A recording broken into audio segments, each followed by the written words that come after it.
نحمدہ ونصلی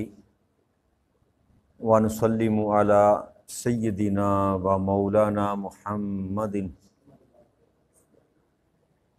رسولہ النبی الامین المکین الحنین الکریم الرؤوف الرحیم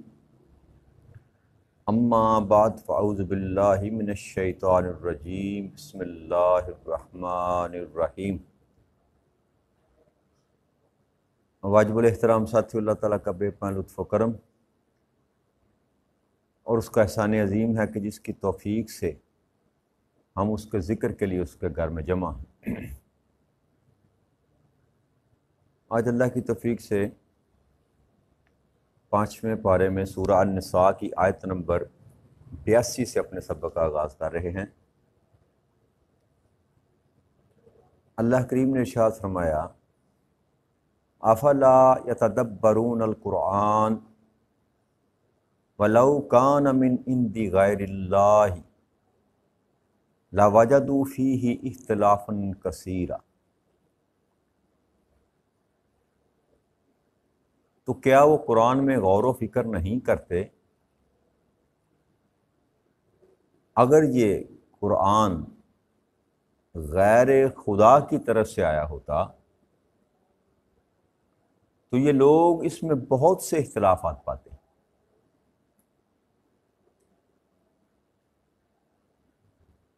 اس آیت کریمہ میں اللہ کریم نے منافقین کو،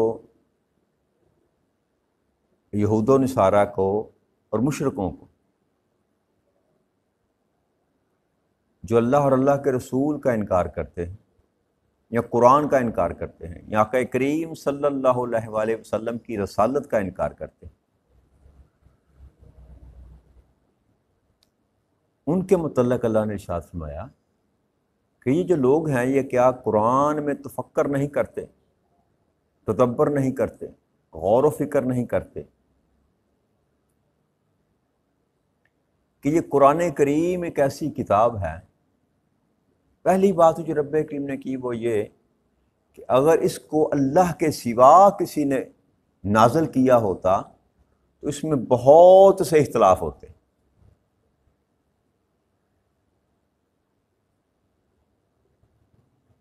یہ بھی ایک زندہ معجزہ ہے قرآن کریم کا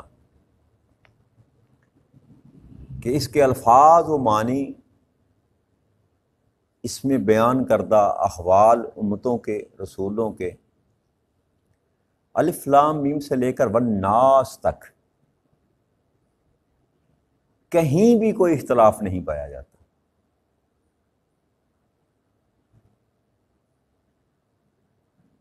اور یہ دنیا کی کوئی بھی کتاب اٹھا کر دیکھ لیں، اس میں کوئی نہ کوئی نقص تحریر میں پایا جاتا ہے، موجود ہوتا ہے، کیونکہ اتنی بڑی کتاب اور اللہ کریم کا یہ کہنا کہ اگر یہ اس میں غور کر لیتے تو محض یہی بات ان کے لیے ایمان لانے کے لیے کافی تھی کہ اتنی بڑی کتاب میں کوئی ایک بھی اختلاف نہیں۔ جیسا کہ اس وقت جو موجود ہے نا، زبور تو ہے نہیں، تورات یا انجیل کہہ لیں، تو آپ اس کے مختلف جو عنوانات ہیں، جیسے ہمارے سپارے ہیں نا، ویسے یوحنا ہے، متی ہے، اس طرح کے عنوانات ہیں ان میں جو آیات لکھی گئی ہیں کہ موسیٰ علیہ السلام کا یا عیسیٰ علیہ السلام کا واقعہ بیان کیا گیا، ایک چیپٹر میں کچھ اور، دوسرے چیپٹر میں ایک ہی سیم ہی واقعہ ہے، بیان کرنے والا بدل گیا اور بیان کے ساتھ واقعہ بھی بدل گیا۔ تو آپ پورے قرآن میں پڑھ کر دیکھ لیں، کہیں بھی موسیٰ علیہ السلام کا واقعہ کئی جگہ پر اللہ کریم نے بیان کیا، کسی ایک میں بھی آپ کو واقعے میں اختلاف نہیں ملے گا۔ اور جو انداز ہے قرآن کریم کا، جیسے اللہ کریم نے چیلنج کیا کہ تم اگر یہ سمجھتے ہو کہ یہ قرآن جو ہے یہ کسی بندے کا لکھا ہوا ہے یا میرا محبوب جو ہے وہ خود لکھ کر لے آتا ہے یا کسی سے لکھوا کر لے آتے ہیں، تو پھر ایسی ایک صورت ہی لے آؤ بنا کر، کوئی ایک آیت ہی بنا کر لے آؤ۔ اور عرب کا وہ معاشرہ جو اپنی زبان میں عبور رکھتا تھا علم کے لحاظ سے، وہ سب کچھ کرنے کے باوجود وہ ایک آیت جو ہے وہ قرآن کے مقابلے میں نہ لا سکی، اور یہ مانتے تھے کہ اللہ کا کلام ہے۔ تو اللہ نے یہ چیلنج دیا کہ جو بندہ غور کرے گا قرآن کریم پر وہ یقیناً وہ حقیقت کو پالے گا۔ ایسے اللہ کریم فرماتے ہیں کہ یہ جو دن میں سے رات کو کھینچ کر میں نکالتا ہوں اور رات میں سے دن کو کھینچ کر نکالتا ہوں تو تم غور نہیں کرتے۔ تو یہاں بھی اللہ نے تدبر کا لفظ استعمال کیا، غور کرنا، فکر کرنا، سمجھ کے ساتھ، عقل کے ساتھ، شعور کے ساتھ کسی چیز کو جانچنا، اس کی گہرائی میں جا کر، اس کو تدبر کہتے ہیں۔ تو جب اللہ کریم کے اس کلام کو انسان پڑھے گا ترجمے کے ساتھ، تفسیر کے ساتھ، تو یہ حقیقت پر انسان کو پہنچا دے گا۔ پھر اس کو نہ ماننا سوائے جاہلیت کے اور یا ہٹ درمی کے اور باقی کچھ نہیں۔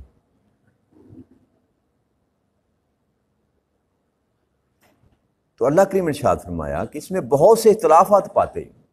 بہت زیادہ اختلافات پاتے ہیں، لیکن قرآن کریم میں کوئی ایک بھی اختلاف موجود نہیں۔ اب یہ قرآن کریم جب نازل ہونا شروع ہوا، اقرا بسم ربک الذی خلق، پہلی آیت مبارکہ آقا کریم صلی اللہ علیہ وسلم کی ذات پر جو اللہ نے نازل کی، پھر تواتر کے ساتھ کبھی ایک آیت، کبھی دو آیت، کبھی تین آیت، کبھی ایک رکوع، مختلف ادوار میں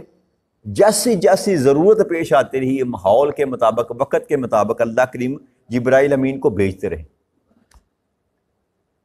اور مختلف اوقات میں مختلف سورہ کی مختلف آیات اترتی، نازل ہوتی، اور آقا کریم صلی اللہ علیہ وسلم جس سورت کی آیت ہوتی اس میں لکھواتے،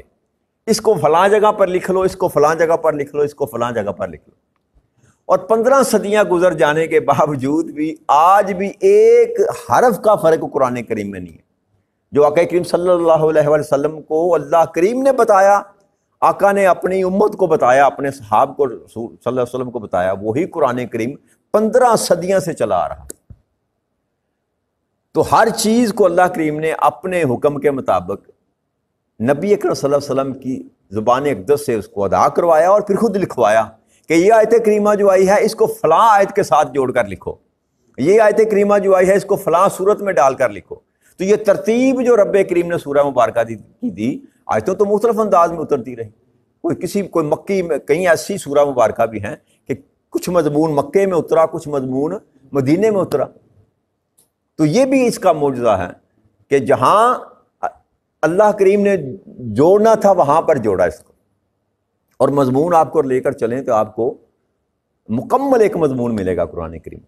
اور مختلف جگہ پر رب کریم نے موسیٰ علیہ السلام کا ذکر کیا، عیسیٰ علیہ السلام کا ذکر کیا، اور انبیاء کرام کا ذکر کیا۔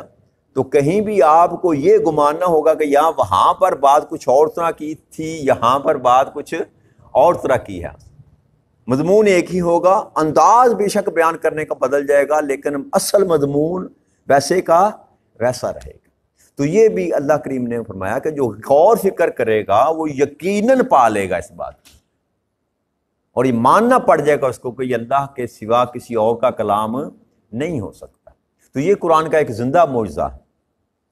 پھر اللہ کریم نے فرمایا وَإِذَا جَاءَهُمْ أَمْرٌ مِّنَ الْأَمْنِ أَوِ الْخَوْفِ إِذَاعُوا بِهِ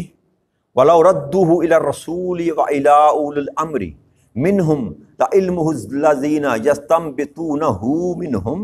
وَلَوْلَا فَضْلُ اللَّهِ عَلَيْكُمْ وَرَحْمَتُهُ لَاتَّبَعْتُمُ الشَّيْطَانُ إِلَّا قَلِيلًا، کہ جب ان کے پاس کوئی خبر، امن کی خبر یا خوف کی خبر آتی ہے تو وہ اسے پھیلا دیتے ہیں، عام کر دیتے ہیں۔ تو اگر وہ اس سے شہرت دینے کے، پھیلانے کے، وہ رسول اکرم صلی اللہ علیہ وسلم کے پاس لے جاتے، یا صاحبان امر جو ہیں، آقا کریم صلی اللہ علیہ وسلم کے جو صحابہ، ابوبکر صدیق، عمر بن خطاب رضی اللہ عنہ، اور اس طرح کے جیسے صحابہ کرام تھے، ان کے پاس لے جاتے، لوٹا دیتے، تو ضرور ان میں سے وہ لوگ جو کسی بات کا نتیجہ اخذ کر سکتے تھے کر لیتے، اس کو جان لیتے۔ اگر تم پر اللہ کا فضل، اس کی رحمت نہ ہوتی تو یقیناً چند ایک کے سوا تم سب شیطان کی پیروی کرنے لگتے۔ تو یہ بھی ایک معاملہ ایسا تھا کہ جنگ کے درمیان کو ایسا معاملہ ہوتا تو بات جب نکلتی تو نبی اکرم صلی اللہ علیہ وآلہ وسلم تک پہنچنے سے پہلے مال غنیمت کا معاملہ ہوتا اور کوئی معاملہ ہوتا تو وہ لوگوں میں پھیلا دی جاتی. وہ جو منافقین کا گروہ تھا وہ یہ کرتا کہ ان میں کوئی ایسا معاملہ ہو جائے، کوئی فتنہ پروری پیدا کرنے کی کوشش کرتے. تو اللہ کریم ارشاد فرماتے ہیں کہ جو بھی خبر تم کو ملے بہتر یہ ہے کہ وہ تم پہلے نبی اکرم صلی اللہ علیہ وسلم تک اس خبر کو پہنچاؤ، یا ان کے اصحاب جو تھے جو اس میں سے حقیقت کو نکال سکتے ہیں، اصل حقیقت کو، نتیجہ جو حاصل کر سکتے ہیں کسی خبر پر، کسی واقعے پر، کسی بات پر، ان تک پہنچاؤ. نہ کہ یہ کہ جیسے ہی بات سنی بغیر تحقیق کیے، بغیر تجزیہ کیے، اس میں سے اپنا مطلب نکالا اور اس کو عام کر دی. تو اس سے فتنہ جو ہے وہ پیدا ہوتا ہے، اس سے فتنہ پیدا ہوتا ہے. جو اول الامر ہیں اس دور میں نبی اکرم صلی اللہ علیہ وسلم کی ذات بابرکات تھی، یا ان کے بعد آپ کے وہ جید صحابہ کرام تھے جو کسی چیز میں سے کسی امر کو،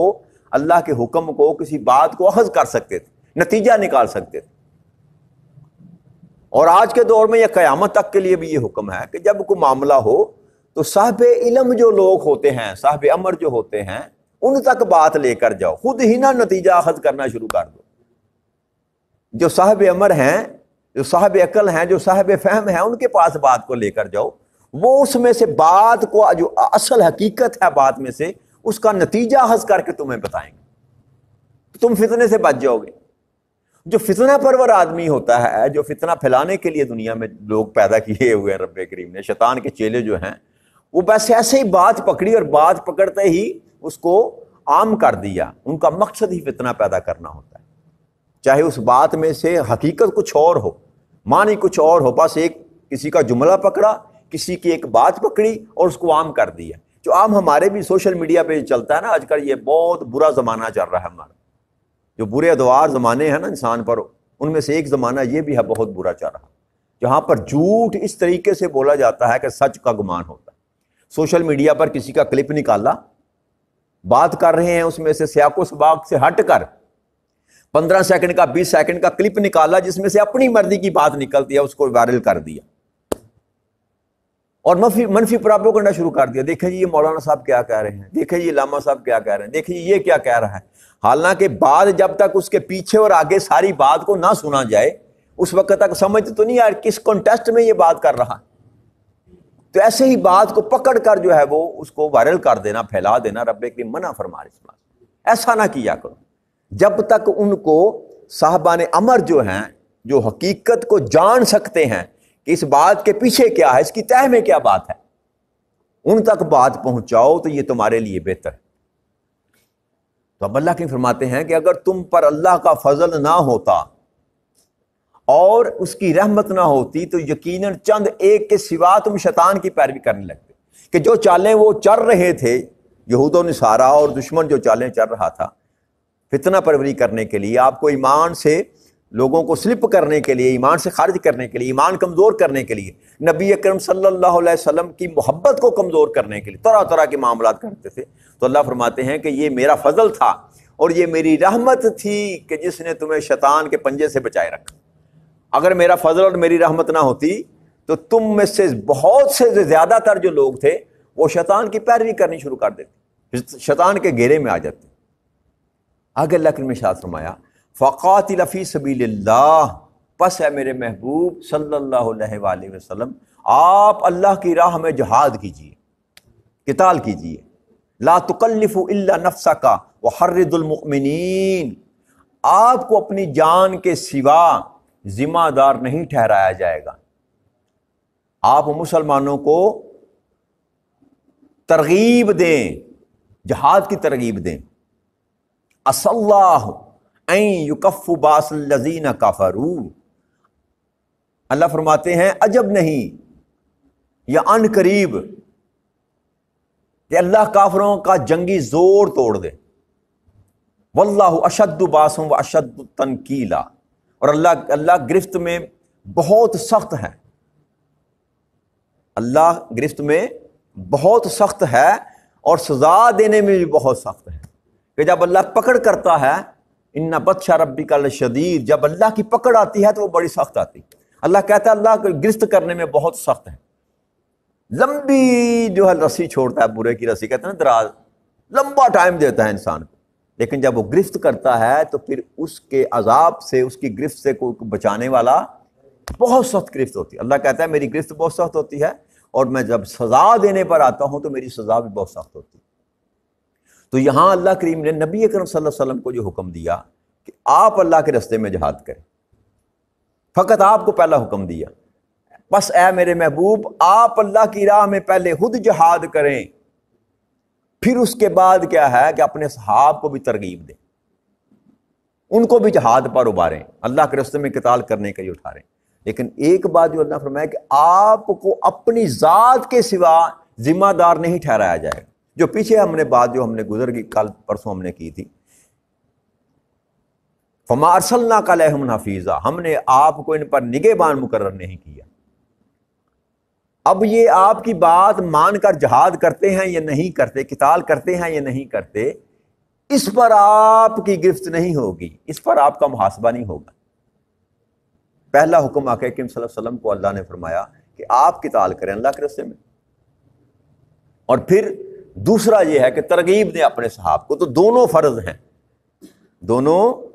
فرض ہیں، خود بھی اللہ کے راستے میں جہاد کرنا اور لوگوں کو بھی ترغیب دینا جہاد کے لیے۔ یہ اللہ کا حکم بھی ہے اور سنتے رسول بھی ہے۔ تو یہ دونوں چیزیں ہیں ایک مومن میں پائی جانی چاہیے، پہلے خود اللہ کے راستے میں نکلنا، جہد کرنا، کوشش کرنا، جہاد کرنا اللہ کے دشمنوں کے خلاف، چاہے وہ جہاد قلم کے ساتھ ہو، چاہے وہ جہاد سیف کے ساتھ ہو، چاہے وہ جہاد لسان کے ساتھ، چاہے وہ جہاد ہاتھ کے ساتھ، ہر جہد کے ساتھ جو ہے نا اللہ کے راستے میں جہاد کرنا، یہ اللہ کی طرف سے حکمن ہے۔ اور پھر ویسے ہی جہاد کی ہر مومن کو ترغیب دینا، جو اللہ اور اللہ کے رسول کی ماننے والا ہے اس کو بھی اس رستے پر ڈالنا کہ تم بھی اللہ کے راستے میں جہاد کرو۔ تو یہ حکمن اللہ کریم نے فرمایا، ان قریب ہے۔ اور یاد رکھیے گا قرآن کریم میں جہاں بھی اللہ نے عصا کا لفظ استعمال کیا نا، ان قریب ہیں یا عجب نہیں، تو یہ گارنٹی ہوتی ہے اس بات کی کہ ایسا ہوگا۔ جب اللہ کہتا ہے نا کہ ہو سکتا ہے یا ان قریب ہے یا عجب ہے کہ ایسا ہو جائے، تو اس کا معنی یہ ہے کہ ایسا ہو کر رہے گا۔ تو یہ ثابت کیا وقت نے، اللہ نے جب کہا کہ اصلّہ ان یکفوا بعد الذین کفروا، کہ ان قریب شر پسندوں کے خلاف جو ہے نا کافروں کا جنگی زور جو ہے وہ توڑ کر رکھ دے گا اللہ کریم۔ تو ایسا ہی ہوا، چند سالوں میں دیکھ تاریخ نے پانسا پلٹا، اور وہ چند صحاب جو تھے، چند اللہ اور اللہ کے رسول کے ماننے والے، روم بھی فتح کیا، ایران بھی فتح کیا، افریقہ، ساؤتھ افریقہ، یہ کیا بریشیا ایشیا تک سارا لشکر جو تھا وہ پہلے ہی 50 سالوں میں، 40-50 سالوں میں آدھی دنیا پر جو ہے، آدھی دنیا سے بھی زیادہ سلطنت اللہ کریم نے ان کو عطا فرمائی، بہت چھوٹے وقت میں۔ تو یہ اصلّہ کا لفظ اللہ نے جہاں بھی اختیار کیا، استعمال کیا، اس کا مطلب ہے کہ ضرور ہو کر رہے گا۔ یہ اللہ کا ایک طرح سے سمجھ لیں خوشخبری دی جاتی کہ اللہ کی طرف سے ایسا ہو کر رہے گا۔